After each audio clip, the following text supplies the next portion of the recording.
Joined by Chairman Mike Turner, representative from Ohio. He is the chairman of the House Intelligence Committee. Good morning, Congressman Turner. Welcome. It's great to have you. Your district is almost in Indiana, so you got lucky. You didn't have to become a Hoosier.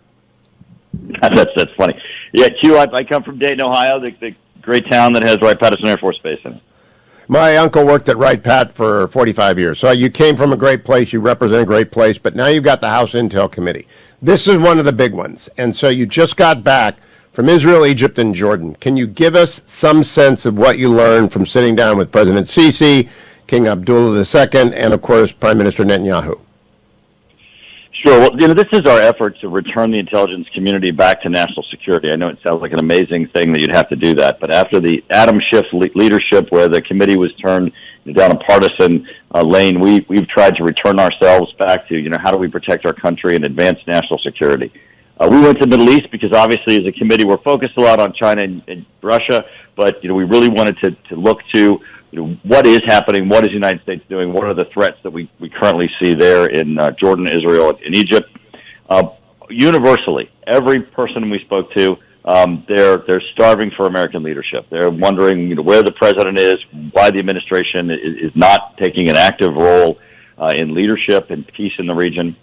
They're not asking for military assistance. They're not asking for aid. They're asking for leadership, Hugh. Chairman Turner, expand on that a little bit. What would the United States be doing in the Middle East if it were doing what President Trump did?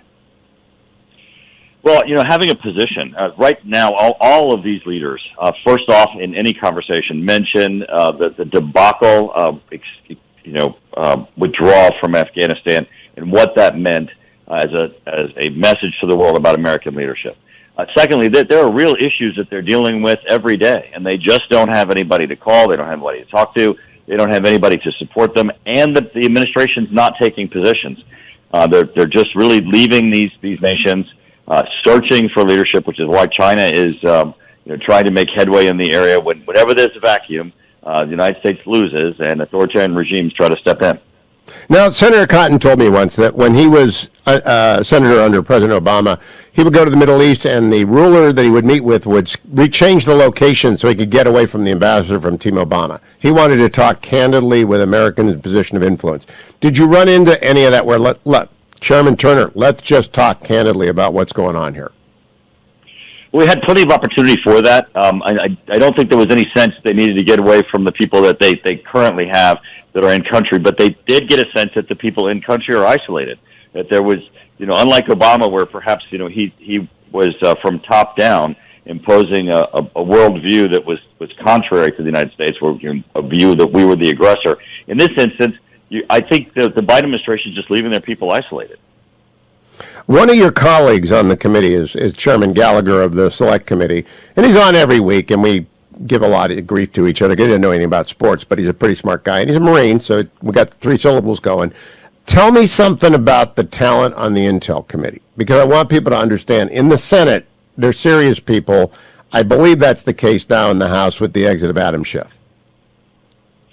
Yeah, we have a great team, and this is, I had one member from the intelligence community who say, I looked at the resumes, everybody was there, and I thought, gosh, if we were going to hire a team to run the Intelligence Committee, this is the team that you'd want. And that's why we really have an opportunity to break from that partisanship of the past and actually serve national security. We have people who have military experience. We have people who have intelligence community experience. We have people who have, foreign policy experience. This in-depth view and work, and even, long-term congressional experience from the Armed Services Committee, the Foreign Affairs Committee. This convergence of people, no one's new to Congress who's on our committee. They're appointed by the Speaker and by the Minority Leader, both of which, Kevin McCarthy came before our committee as we convened this year with Hakeem Jeffries and said, we want you guys committed to national security and to bipartisanship. We're doing that. We got a great team, and I'll tell you, these people are working really hard.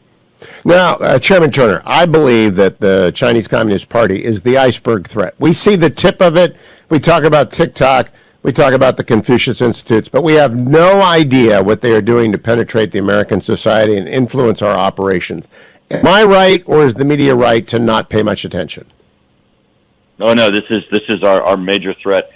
China implemented a surveillance society in China where they could monitor their population through technology, through hacking, through implementing their ability to observe and surveil, and they're trying to export that. And even on this trip that we just took, they're even looking at how can they make certain the Chinese technology doesn't make its way in their telecommunication systems, how they can protect their data systems. What we see here, it's on multiple levels where China is threatening the United States. One, on conventional, they're expanding. For example, they're tripling their number of nuclear weapons going to be pointed toward the United States. There's never been an expansion like this that we have seen in modern history in decades. Secondly, then with the export of technology and their attempts to penetrate our data systems, including espionage against American companies, and then of course their attempts at influence, where you see them even being so brazen as to open police stations throughout the world, and even in the United States, where we're openly operating, trying to undermine both people who are here who are Chinese nationals, people who are Americans, in ways in which China believes that it would advance their goals and objectives. Now, Chairman Turner, when people watched The Americans, the series that won all the Emmys, they thought it was a trip in the Wayback Machine, and they fell through into the 80s, and that was the Cold War, and that was the bad old days. That's my first job in government 40 years ago, as the Special Assistant to the Attorney General for Foreign Intelligence Surveillance Act warrants. And it was stunning, at the age of 26, to see how much espionage was going on in the United States. I don't have any clearances anymore. It's been years since I've had clearances, since 1989. But I think the level and extent of the CCP's operation in the United States far out expands the Soviets. Do you think I'm right about that? Absolutely. The difference here is where you had to look for people who were coming into the United States. They are actually doing it all the way over there in Beijing. And you have even companies, federal government agencies, they report millions and millions of daily attacks in the cyber realm, in addition to what the traditional espionage that you would have been familiar with. This cyber connectivity that we have represents an unbelievable opportunity for China, and certainly a threat to us. So, Chairman Turner, does the Bureau get this? I know Director Wray's a serious man. I don't know him personally, but a lot of people who do have told me he's a very serious guy. He comes before your committee, and so does the head of NSA, and so does the head of DIA, and the head of the CIA, and the DNI. They all come before your committee. Do they have the right focus and executed purpose to forget the stuff that doesn't matter and focus on the main threat, focus and execute? Do you think they've pivoted to that? I think the CIA does. I think certainly Director Burns. I think the Office of Director of National Intelligence, certainly Avril Haines does. I think Director Wray is highly focused on the politicalization of the FBI, the weaponization of the FBI. I think he's more interested in watching Americans than he is Chinese that are trying to hurt our nation. How do we change that? That's not acceptable. Absolutely, and that is the main target and debate that is currently happening about the FBI in Congress. You said that they come before our committee. It's true. They all come before our committee, except for Director Wray. Last time before our committee, it was highly confrontational, both Democrats and Republicans, with everybody pointing their finger right at him and saying, "We don't see you. You don't hear from us. You are treating Congress as if we don't matter." Congress created the FBI. According to the Constitution, obviously, we have the subpoena power, which you're seeing now beginning to be asserted by the House against the FBI. We're going to have to see if Director Wray is going to recognize that democracy happens in that Capitol building, and he reports to us. Well, expand on that in our last minute, Chairman Turner.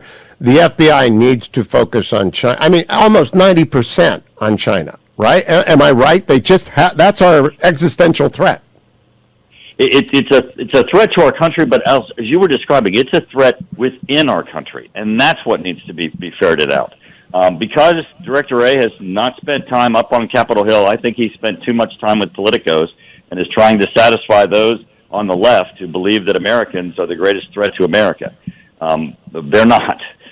He needs to focus on real threats. Now, we do have domestic extremists. Obviously, the shooting in Texas was by a white supremacist. The shooting in Nashville was by a trans activist. We've got that. But, I mean, it's dwarfed by China. We got 30 seconds, Chairman Turner. What's the scale? Is it 100 to 1? Is it 1,000 to 1 in terms of relative threat? It's certainly overwhelming, and that's the point. He needs to focus on the top priority. Certainly we have threats. He needs to focus on all of them, but the top priority is obviously China. Chairman Mike Turner from Ohio, chair of the House Intel Committee. Thank you. Keep coming back. Good Buckeyes, common sense, running the Intel Committee. Keep that guy from Wisconsin away from the wheel. I'm telling you, Gallagher, not sure about that. Stay